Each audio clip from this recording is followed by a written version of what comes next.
आकाशवाणी रांची से प्रस्तुत है प्रादेशिक समाचार।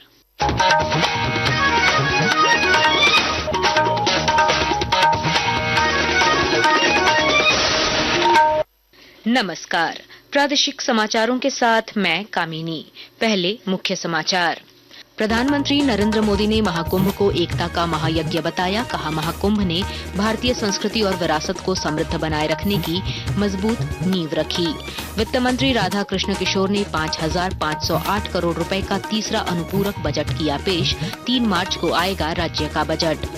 झारखंड लोक सेवा आयोग के नए अध्यक्ष बनाए गए पूर्व मुख्य सचिव एल ख्यांगते राज्यपाल ने दी नियुक्ति की मंजूरी। रांची में झारखंड पुलिस एसोसिएशन के 7वें अधिवेशन का शुभारंभ। डीजीपी समेत वरिष्ठ पुलिस पदाधिकारी हुए शामिल। और पलामू पुलिस ने टीएसपीसी नक्सली को किया गिरफ्तार। 652 जिंदा कारतूस किया गया बरामद। और अब समाचार विस्तार से। महाकुंभ को एकता का महायज्ञ बताते हुए प्रधानमंत्री नरेंद्र मोदी ने आज कहा कि भारत को अपनी विरासत पर गर्व है और वह नई ऊर्जा के साथ आगे बढ़ रहा है। प्रधानमंत्री ने प्रयागराज महाकुंभ की सफलता की सराहना करते हुए कहा कि यह सफल आयोजन नीति विशेषज्ञों के लिए अध्ययन का विषय है।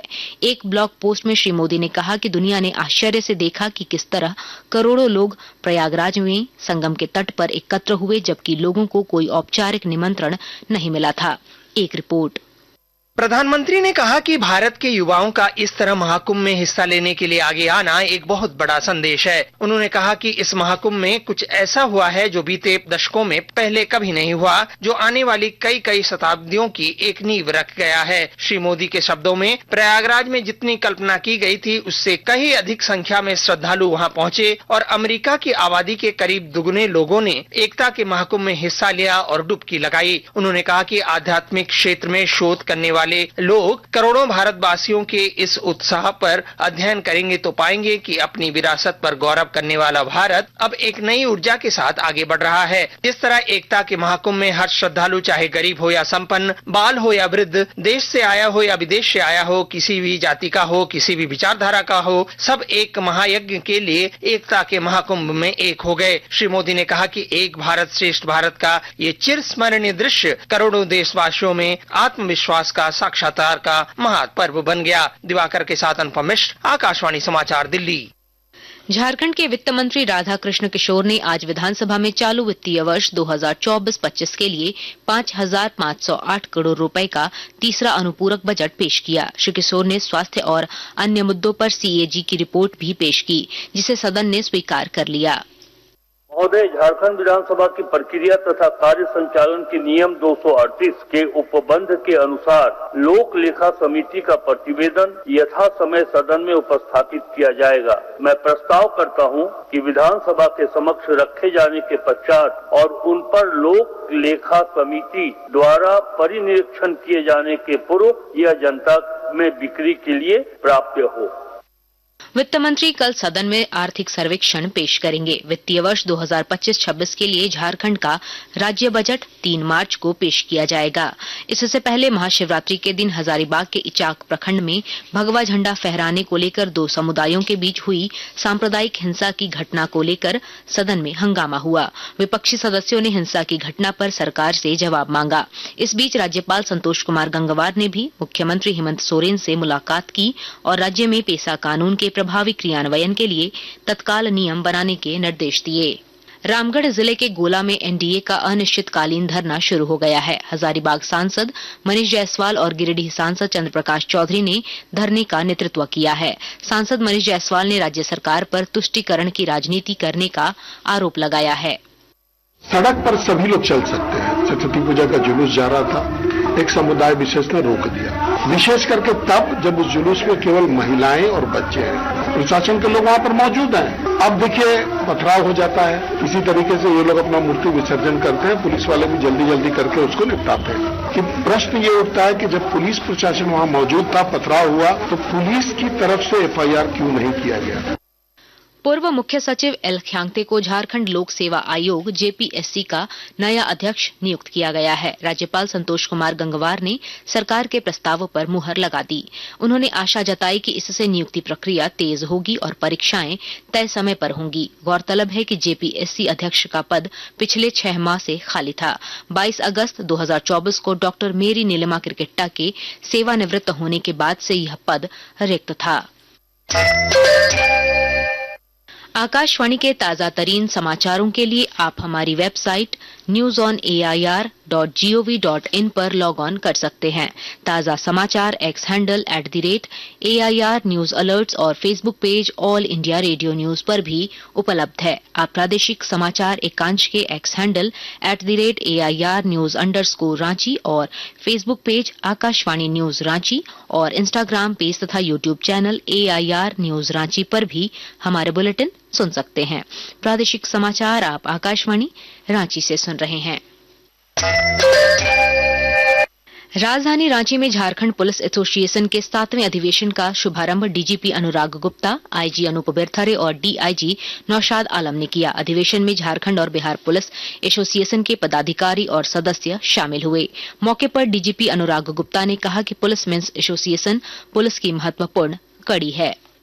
ऐसी बहुत सारी चीजें हैं जो हम तक नहीं आ पाती है, क्योंकि इतनी लंबी चौड़ी फोर्स है। फॉर एग्जांपल 180 दिन के बाद में जो ध्रुव भत्ता बंद हो जाता है, हम लोग प्रयास कर रहे हैं उसको शुरू करें। प्रमोशन, ट्रांसफर, एमएससीपी और महिलाओं की प्रमोट पोस्टिंग, सब चीजें एसोसिएशन हम लोग तो बताते रहती है और हम लोग कोशिश करते हैं कि इसको हम लोग पूरा करें। और मैं उम्मीद करता हूँ कि इसी प्रकार से सकारात्मक डिसिप्लिन में रहते हुए, पुलिस की वर्दी पहनते हुए, डिसिप्लिन में रहते हुए ये लोग इसी प्रकार से काम करते रहेंगे।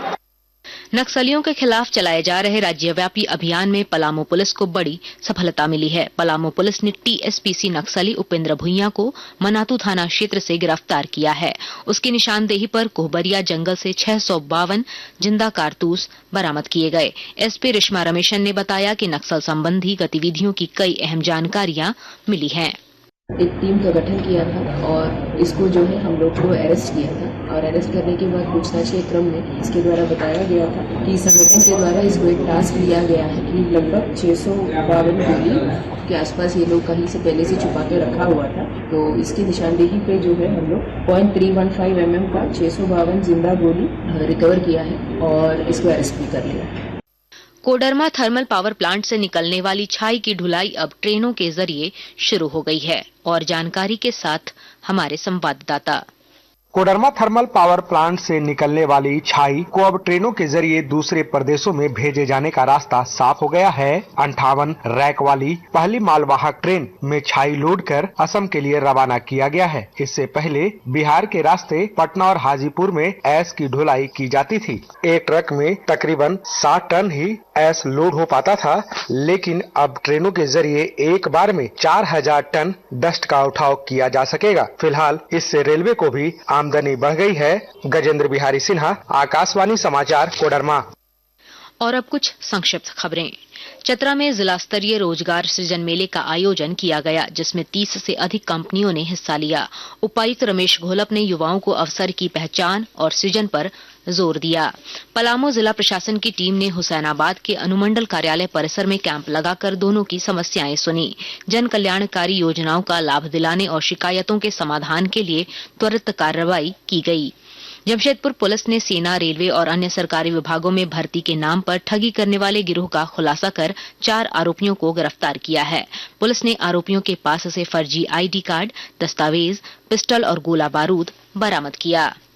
झारखंड के मौसम में उतार चढ़ाव जारी है। मौसम विभाग के अनुसार कल पलामू, गढ़वा, चतरा समेत कुछ जिलों में हल्की बारिश हो सकती है। मौसम विभाग के अनुसार राजधानी रांची का अधिकतम तापमान 29.4 डिग्री सेल्सियस और न्यूनतम तापमान 15 डिग्री सेल्सियस रिकॉर्ड किया गया। आईसीसी पुरुष चैंपियंस ट्रॉफी में आज रावलपिंडी क्रिकेट स्टेडियम में पाकिस्तान और बांग्लादेश के बीच मुकाबला लगातार बारिश के कारण बिना एक भी गेंद फेंके रद्द हो गया। दोनों टीमों को 1-1 अंक मिला। अंत में मुख्य समाचार एक बार फिर। प्रधानमंत्री नरेंद्र मोदी ने महाकुंभ को एकता का महायज्ञ बताया। कहा, महाकुंभ ने भारतीय संस्कृति और विरासत को समृद्ध बनाए रखने की मजबूत नींव रखी। वित्त मंत्री राधा कृष्ण किशोर ने 5508 करोड़ रुपए का तीसरा अनुपूरक बजट किया पेश। 3 मार्च को आएगा राज्य का बजट। झारखंड लोक सेवा आयोग के नए अध्यक्ष बनाए गए पूर्व मुख्य सचिव एल ख्यांगते राज्यपाल ने दी नियुक्ति की मंजूरी। रांची में झारखंड पुलिस एसोसिएशन के 7वें अधिवेशन का शुभारंभ, डीजीपी समेत वरिष्ठ पुलिस पदाधिकारी हुए शामिल। और पलामू पुलिस ने टीएसपीसी नक्सली को किया गिरफ्तार, 652 जिंदा कारतूस किया गया बरामद। इसके साथ ही आकाशवाणी रांची से प्रादेशिक समाचार का ये बुलेटिन समाप्त हुआ। अगला प्रादेशिक समाचार बुलेटिन कल सुबह 8:30 बजे प्रसारित किया जाएगा। नमस्कार।